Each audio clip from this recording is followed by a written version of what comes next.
Namaste, welcome to Y News. Nenu Kalyani. This news sponsors by Sri Krishna Enterprises railway station ఎదురుగా మా వద్ద అన్ని టీవీలు, ఏసీలు, ఫ్రిడ్జ్లు మరియు అన్ని రకాల ఫర్నిచర్ హోల్సేల్ ధరలకు అమ్మబడును. ఈ కృష్ణ ఎంటర్ప్రైజెస్ కు విచ్చేయండి. రైల్వే స్టేషన్ ఎదురుగా main road, Tuni. Proprietor Tamarana Satyanarayana. Annadata Sukhibhava మొదటి విడత నిధుల పంపిణీ కార్యక్రమం అట్టహాసంగా జరిగింది. ఈ కార్యక్రమంలో శాసనసభ్యులు కొనతాల రామకృష్ణ, జిల్లా కలెక్టర్ విజయకృష్ణ, రాష్ట్ర urban finance infrastructure development corporation chairman Peela Govinda Satyanarayana, మాజీ ఎమ్మెల్సీ గుద్దా నాగజగదీష్, గౌర కార్పొరేషన్ చైర్మన్ మల్లా సురేంద్ర, జిల్లా బీజేపీ అధ్యక్షుడు ద్వారపూడి ముఖ్య అతిథులుగా పాల్గొన్నారు. రైతులకు అన్నదాత సుఖీభవ మొదటి విడత నిధులకు సంబంధించిన చెక్కులు పంపిణీ చేశారు. ఈ సందర్భంగా కొనతాల రామకృష్ణ మాట్లాడుతూ ఎన్డీఏ కూటమి ప్రభుత్వం రైతు సంక్షేమమే లక్ష్యంగా పనిచేస్తున్న ప్రభుత్వం అన్నారు. ముఖ్యమంత్రి చంద్రబాబు నాయుడు, ఉప ముఖ్యమంత్రి పవన్ కళ్యాణ్ ఎన్నికల్లో హామీ ఇచ్చిన సూపర్ 6 పథకాలను దాదాపు పూర్తిగా నెరవేర్చారన్నారు. ఇచ్చిన వాగ్దానాలన్నీ ఏ ఒక్కటి విడిచిపెట్టకుండా అమలు చేయడం జరుగుతుందన్నారు. ఈ సందర్భంగా అనకాపల్లి నియోజకవర్గంలో 22,300 మంది రైతులకు 14,68,00,000 అన్నదాత సుఖీభవ పథకం చెక్కును రైతులకు అందజేశారు. రాష్ట్రంలో ఈ ఒక్కరోజే ఈ కార్యక్రమానికి మన జిల్లాలోనే ముఖ్యమంత్రి గారు చెప్పారు, రాష్ట్ర వ్యాప్తంగా 3,000 కోట్ల రూపాయలని కేంద్ర రాష్ట్ర ప్రభుత్వాలు, మన జిల్లా ఒక జిల్లాలోనే 160 కోట్ల రూపాయలు. ఇప్పుడు ప్రధానమంత్రి గారు పీఎం కిసాన్ మన రాష్ట్రంతో 121 కోట్ల రూపాయలు మన రాష్ట్ర ప్రభుత్వం, 40 కోట్ల రూపాయలు కేంద్ర ప్రభుత్వం. కేంద్ర ప్రభుత్వం ఇది 20వ ఇన్స్టాల్మెంట్. ఇది ఇప్పటికి అంటే ప్రభుత్వం వచ్చిన దగ్గర నుంచి 20వ ఇన్స్టాల్మెంట్.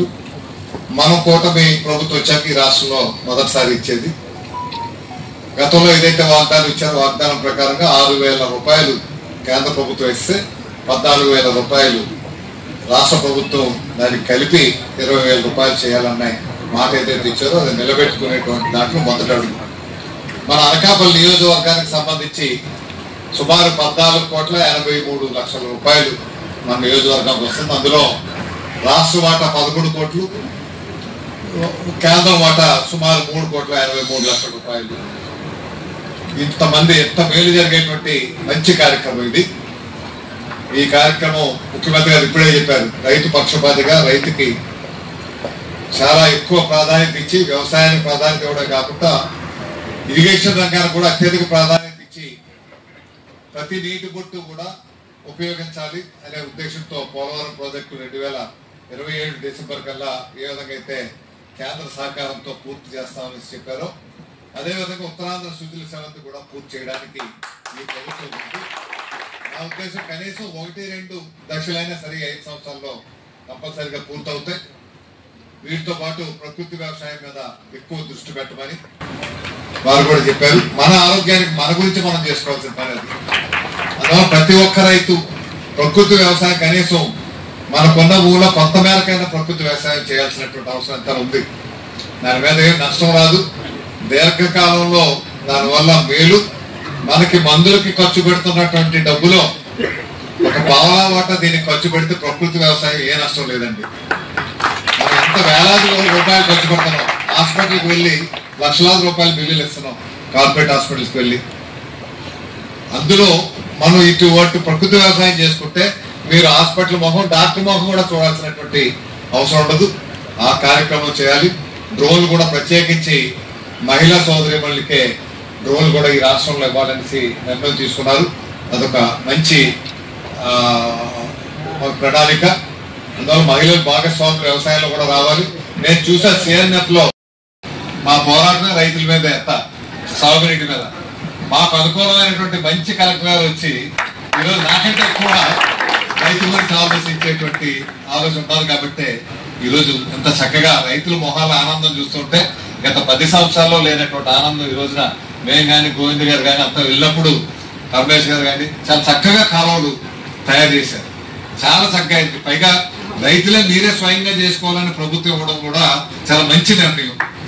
ఆ నిర్ణయం వల్ల రైతే దగ్గరుండి, ఆయకట్టుదారులే దగ్గరుండి కాలం వారు కావాల్సిన విధంగా చేసుకుంటారు. కాంట్రాక్టర్ ఇచ్చి ఉంటే ఇప్పుడు ఈ పెట్టిన 4 కోట్లు, 5 కోట్లు, 6 కోట్లు ఇందులో సగం పని జరిగితే చాలా గొప్ప. 3 కోట్ల పని కూడా జరగదు. మీరేంటంటే మీరు దానికి 6 కోట్లు అంటే కరెక్ట్ గా 6 కోట్లు అంటే ఇంకే కొంత మిగిలిందని చెప్తా ఉన్నారు మధ్య మధ్యలో. అది ఏదో పనికి అక్కడ పనికి చేయండి అనేసి చెప్తున్నాం. పని కూడా చక్కగా జరిగింది. మీకు తెలుసు కదా, గత ఏడాది గవర్నమెంట్ వచ్చిన వెంటనే ఈ కాలువలు తయారు చేయించడానికి మున్సిపాలిటీ నుంచి 98 లక్షల రూపాయలు పెడితే, సుమారు 1 కోటి రూపాయలు పెడితే వారం రోజుల్లో ఆ డబ్బంతా ఖర్చు పెట్టేసాను. తీస్తే ఎక్కడ ఏ కాలంలో కూడా డీసిల్టింగ్ జరగలేదు. తర్వాత మనుషులు పంపి చూసి ఏంటంటే జరిగిందంటే, లేదండి అది ఏదో దొంగ కారణాలు చెప్పారనుకోండి. సరే ఈ సేవలు అయితే మటుకు రైతులు దగ్గరుండే మున్సిపాలిటీ ఏరియాలో కూడా ఆ 50 లక్షలు చక్కగా అమలు జరిగే విధంగా రైతులను అప్పగించాం. రైతులు దగ్గరుండే చేయించుకున్నారు. కానీ అది పూర్తి స్థాయిలో చేయాల్సినటువంటి అవసరం కూడా ఉందని తెలియపరుస్తూ ముఖ్యమంత్రి గారు పవన్ కళ్యాణ్ గారు, కేంద్రంలో ఉన్నటువంటి ప్రధాని గారు అత్యంత ప్రోత్సహిస్తూ రాష్ట్ర ప్రభుత్వానికి పోలవరం ప్రాజెక్టు పూర్తి చేయాలనేటువంటి అత్యున్నత దీక్షతో పనిచేస్తున్నందుకు వారికి నా ప్రత్యేకమైనటువంటి అభినందనలు తెలియపరుస్తూ, రైతులకి అనిపించినా ఇంకా తక్కువ, వారు నష్టపోతూనే వ్యవసాయం చేస్తున్నారు, నష్టాన్ని కొద్దిగా పోడ్చాలనే ఆలోచనతోనే ఈరోజు ఇటువంటి కార్యక్రమం 20,000 రూపాయలు ఇవ్వాలనేది ఒక్కొక్క సంవత్సరం పెట్టే కార్యక్రమం అయితే, రైతుకి చేదోడు వాదోడుగా రైతుకి మేము ఉన్నామనే ఒక భరోసా ఇవ్వడానికే ఇటువంటి కార్యక్రమం పెట్టింది. ఎన్ని ఆర్థిక ఇబ్బందులు ఉన్నా ఈ కార్యక్రమాన్ని పూర్తి చేయాలి. ఎమ్మెల్యే ఉంటాడు, హార్టికల్చర్ ఇచ్చేసేటప్పుడు ఆ రోజు మంజూరు చేయడం జరిగింది. దానికి సంపత్తులో ల్యాండ్ కూడా ఎక్కువ చేసాం. ఆ రోజు కొన్ని రాజకీయాలుగా దాన్ని అడ్డుకోలేక నేను ధర్నాలు చేసి తర్వాత నా తదనంతరం వచ్చిన అమర్నాథ్ ఆ రీచెస్ సెంటర్ ని ఆందోళనతో తరలించారు. ఆ ఎలక్షన్ కూడా ఆగించాం. సో దీంతో మన రామకృష్ణ గారు కూడా రైతుల పక్షపాతం కాబట్టి ఒకటే శాసనసభ్యులైన మా కలెక్టర్ గారికి, మా శాసనసభ్యుల వారికి, మా రైతు సోదరులతో కూడా నా అంబిషన్, నా డ్రీమ్. ఎందుకంటే ఆ రోజు హార్టికల్చర్ రీచెస్ సెంటర్ లో నేను బోర్డు మెంబర్ ఉండడం వల్ల ఆ రోజు ఆ రీచెస్ సెంటర్ మంజూరు చేశాను. రామకృష్ణ గారి దానిపై ప్రత్యేక శ్రద్ధ తీసుకొని మన ప్రాంతంలో ఎక్కడ హార్టికల్చర్ రీచెస్ సెంటర్ లేదు. ఇప్పుడు అందరూ కూడా హార్టికల్చర్ కే డైరెక్ట్ అవుతున్నారు. హార్టికల్చర్ చాలా మంది రైతులకు కూడా తెలియదు. మామిడి, నిమ్మ, అరటి, కొబ్బరి, పూల తోటలు అన్ని కూడా హార్టికల్చర్. అగ్రికల్చర్ అయితే ఇప్పుడున్న వరి. హార్టికల్చర్ ఈ రోజు ఉన్న రైతాంగం అందరికీ అతి తక్కువ నీరుతో వ్యవసాయంలో మంచి లాభసాటిగా ఉన్న వ్యవసాయం హార్టికల్చర్. రేపు అసెంబ్లీ సెక్షన్ వచ్చినేసి మన ఎమ్మెల్యే దానిపై కంపల్సరిగా మళ్ళా మన ప్రభుత్వం వచ్చింది కాబట్టి, గతంలో మన ప్రభుత్వం ఇప్పుడు కూటమి ప్రభుత్వం ఆ రోజు మంజూరు చేసిన దాన్ని మళ్ళా రిజిస్టర్ చేసి అధికారులు అది దానిపై ప్రత్యేక దృష్టి కల్పన కూడా ల్యాండ్ కూడా ఎక్వైర్ చేశారమ్మా. ఆ రోజు సుందరిపేట ల్యాండ్ కూడా ఎక్వైర్ చేశారమ్మా. ఆ ఫైల్ అంతా అదే ఉంది, ఇస్తారు. మాకు ఎమ్మెల్యే తెలిసింది. ఎలక్షన్ కూడా ఎమ్మెల్యే కూడా మాటిచ్చాం. డెఫినెట్లీ రీచెస్ సెంటర్ తీసుకొస్తామని తక్షణ రైతు అందరి తరఫున ఎమ్మెల్యేకి, కలెక్టర్ కూడా విజ్ఞప్తి చేస్తాను. నా డ్రీమ్ నెరవేర్చాలని మీ అందరికీ మరొకసారి నాది ఒకటేకి మీ అందరికి ఏం చేసినా మేము చేస్తున్నది తక్కువ అని అనిపిస్తుంది. ఒక్క రోజు కూడా ఇన్ని స్కీమ్ చేసినాము చలో అని లేదు. Never ending needs. ఇది అన్ని ఒక్కొక్కటిగా ఎలా చెయ్యాలి, ప్రతి ఇష్యూస్ ని ఎలా అడ్రస్ చేయాలి అని ఆలోచించి మేము ఎంత చేయగలుగుతున్నామో అంత ప్రయత్నాలు మాత్రం మా సైడ్ నుంచి చాలా గట్టిగానే చేసుకుంటున్నాము, ఇంకా చేస్తాము. సో మనం అందరం కలిసి, మీరు అంటే భోజనం పెట్టేవారు ఇంకా లేట్ చేయకూడదు భోజన టైమింగ్ ని, కాబట్టి ఈ అవకాశం ఇచ్చిన మీ అందరికీ ధన్యవాదాలు. కిసాన్ సమ్మాన్ నిధి విడుదల జరిగింది.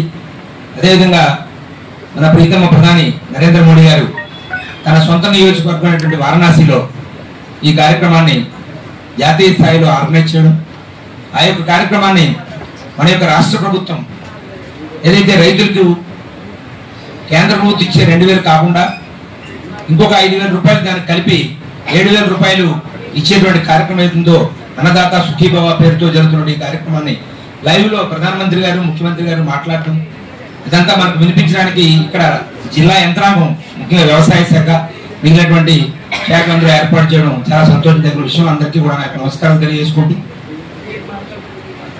ఇది రెవెన్యూ వేదిక కాదు, అయినప్పటికీ రైతులందరికీ సంబంధించిన ఒక చిన్న సమస్యనే, పెద్ద సమస్య ఇది, రాష్ట్ర స్థాయిలో ఉన్నటువంటి సమస్య.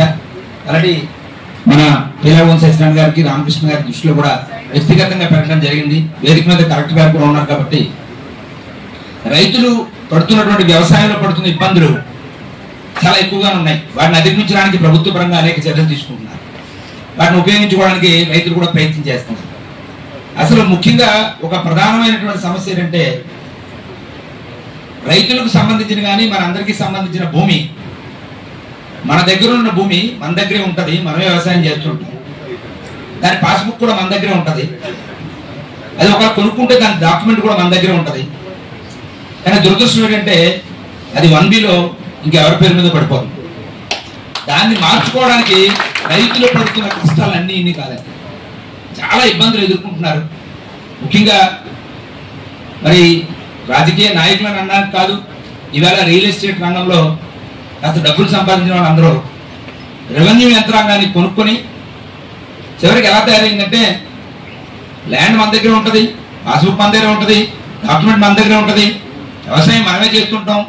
కానీ 1Bలో ఇంకో పేరుతో ఉండి ఆ 1Bతో ఎవడో రియల్ ఎస్టేట్ వాడు మనకున్న ఎకరమో 2 ఎకరాలు 3 ఎకరాలు ఆ సబ్ రిజిస్టర్ ఆఫీస్లో 1B పేరుతో రిజిస్ట్రేషన్ మార్చేసుకుంటే లీగల్ డిస్ప్యూట్ ఎరైజ్ అయ్యి ఆ డాక్యుమెంట్ పట్టుకొచ్చి ఇది నా భూమి అని వాడొస్తే ఇక్కడ రైతు ఏమైపోయింది.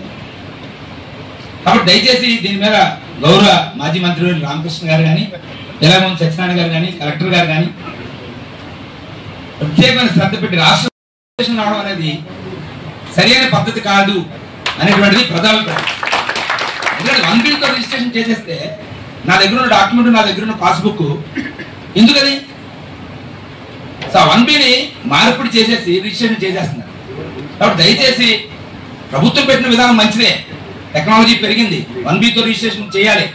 1Bతో పాటు ఎవరైతే రిజిస్ట్రేషన్ చేస్తున్నాడో వాడి తాలూకు డాక్యుమెంట్ కానీ వాడి తాలూకు పాస్బుక్ కానీ ఉంటేనే కానీ రిజిస్ట్రేషన్ జరగకుండా తగినటువంటి కట్టుబాట్లు చేయకపోతే రాబోయే రోజుల్లో ఇప్పటికే చాలా డిస్ప్యూట్స్ ఎరైజ్ అయి ఉన్నాయి. అన్ని లీగల్ మ్యాటర్స్. వాడు ఫేక్ డాక్యుమెంట్ వాడు కోర్టుకు వెళ్తారు, ఒరిజినల్ డాక్యుమెంట్ పట్టుకుని మనం కోర్టుకు వెళ్తాం. ఇలా ఎన్ని సమస్యలు. కాబట్టి దయచేసి దీని మీద ప్రత్యేకంగా దృష్టి పెట్టి ఈ సమస్యను రాష్ట్ర స్థాయిలో కూడా ముఖ్యమంత్రి గారి దృష్టి కూడా తీసుకుని వెళ్ళి రైతులందరూ ప్రశాంతంగా నా భూమి, నా పాస్బుక్, నా డాక్యుమెంట్, నా వ్యవసాయం చేసుకునే విధంగా ఉండాలి తప్ప ఎవడో వచ్చి ఆ డాక్యుమెంట్ పట్టుకొచ్చి ఈ భూమి నాదంటే రైతు ఏమైపోతాడు.